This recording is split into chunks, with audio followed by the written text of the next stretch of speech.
நெல்லிக்காய் சாப்பிட்டுக்கிட்டு கார்டனில் நடந்து போய் பார்த்தா நம்ம விட்டமின் ஏபிசி இருக்குங்க. அதாங்க வாழைப்பூ கூட்டு எப்படி செய்யலாம்னு பார்க்கலாம் வாங்க. 2 ஸ்பூன் பாசிப்பருப்பு எடுத்து 2 கப்பு வாட்டரை போட்டு நல்லா பாயில் பண்ணி வச்சுக்கோங்க. இப்போ கட் பண்ணி வச்சு வாழைப்பூ இருக்குல்ல, அது ஒரு 3 கைப்பிடி அளவு எடுத்துட்டுருக்கேன்.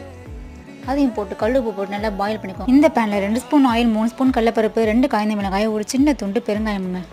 எல்லாத்தையும் வறுத்து அரை மூடி தேங்காவோட அடைச்சிடுங்க. இப்போ அதே பேனில் தாளிச்சிடலாம். 1 ஸ்பூன் ஆயில், 1/4 ஸ்பூன் கடுகு, குட்டி குட்டியாக கருவேப்பிலை, 1 ஸ்பூன் சீரகம், 1 ஸ்பூன் உளுத்தம்பருப்புங்க போட்டு தாளித்து வச்சுருங்க. இதெல்லாம் முடிக்கிறதுக்குள்ள வாழைப்பூ நல்லா பாயில் ஆகிருக்கும். பார்த்தீங்களா, நல்லா பாயில் ஆகிடுச்சு. இப்போ அரைச்சி வச்ச பேஸ்ட்டு இது கூட ஆட் பண்ணி நல்லா கிளறி விட்டுருங்க. வாரத்தில் 3 நாள் கண்டிப்பாக பெண்கள் இதை சாப்பிட்ணுங்க. ஏன்னா யூட்ரஸ்க்கு இது ரொம்ப ரொம்ப ரொம்ப நல்லதுங்க. தாளித்து வச்சுருக்கோம்ல, அதையும் இது கூட ஆட் பண்ணிக்கலாம்.